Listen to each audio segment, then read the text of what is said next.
Fresh crew, just a few weeks ago, we got the black and gray Nike Mac Attacks, and those was all over the internet because we seen Travis Scott wearing them. But now we getting the Nike Mac Attack in the red and white colorway. And I believe they calling these one the Rouge Crush. And today we'll take a look at the materials on these, the makeup of this shoe, also the fit and the sizing. Then I'll give you my opinion on what I think about these. But before we jump in, be sure that you hit that like button and subscribe button. We are on a race to 5K. I'm looking to hit 5K before September of this year, so I need everybody to tap in. Go ahead and join the Fresh crew. Now, without further ado, let's jump right in. Now, this shoe is set to release on June 21st of 2023 for a retail price of $120.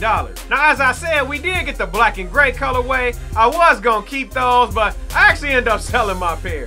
But if you missed the review, I'ma tag it above now. Be sure to click that so you can watch that video. Now, one thing that we know that Nike is trying to do is pump some life into these Mac Attacks. Now, you know they had Travis Scott all over the billboards, plastered over the ads for the first pair that dropped. On this pair, not so much. However, we did see LeBron James wearing this pair kind of early, so that might have been advertisement enough for the masses to know about it. Now, as far as availability on this shoe ain't loaded the sneakers app.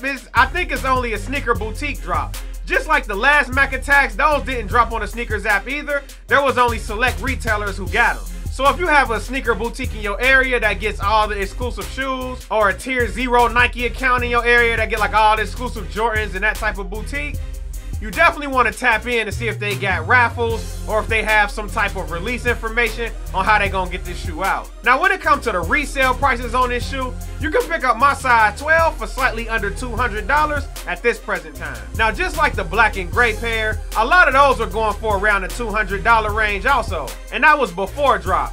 Now that a little time has passed, a lot of the pairs are hovering slightly above 200, especially in the larger size. I kind of expect these to do the same. Now, I personally think this is a better colorway than that black and gray colorway, but we'll talk about that after we take a closer look at this shoe. This shoe has a white and a dark red upper, a thick canvas material on the upper, soft leather around the toe box of the shoe, a maroon color outer sole,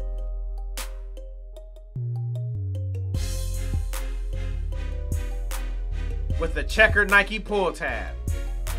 Now, when it comes to critiques on this shoe, I don't really have too many critiques. It is a pretty nice shoe. It's not too bad. I definitely like it better than the other pair, but still not one that I must have in my collection. One thing that Nike brand could have done with this shoe is gave us some different color laces. They should have smacked some extra laces. Some that matches this kind of burgundy color on the upper. Now, this color seems like it may be super hard to match if you did want to do a lace swap. Now, if you're looking for a lace swap, I definitely recommend high definition laces. That probably would be the best place to find laces that match. And remember, if you purchase 2 shoelaces from high definition laces, use promo code FRESH at checkout and you'll get a 3rd lace for free. But one thing I can say that they don't do on this shoe is that they don't skimp on that leather. Like, that leather quality is very soft on that upper. Like, it's a super soft leather upper.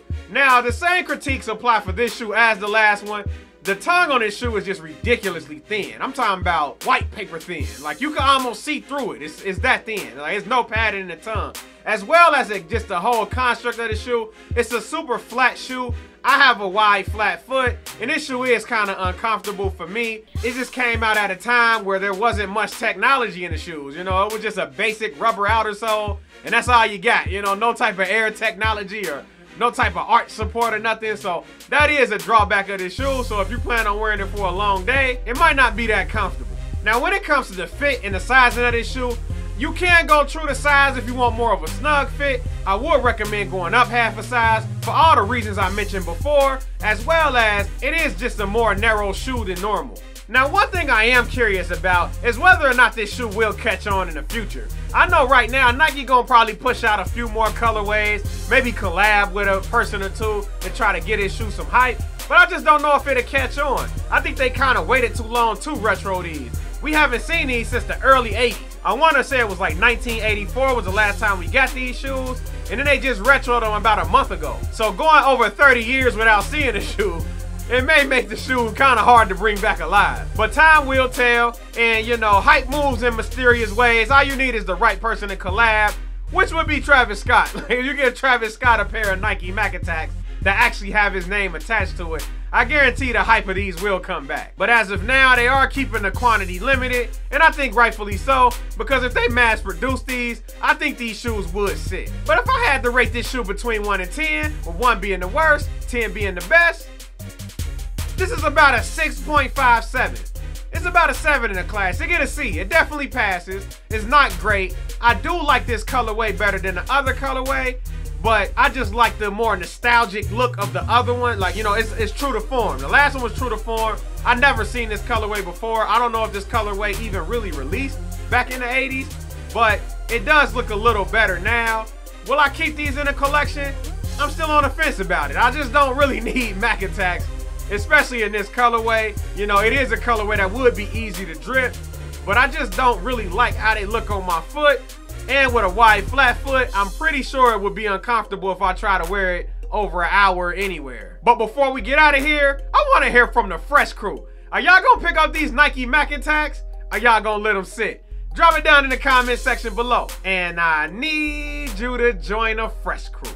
How you join the Fresh crew? You click like on this video, subscribe to the channel, and follow us on social media at Fresh Colorway on Instagram. It's your boy Mo signing out for Fresh Colorway, and I'll catch y'all on the next one.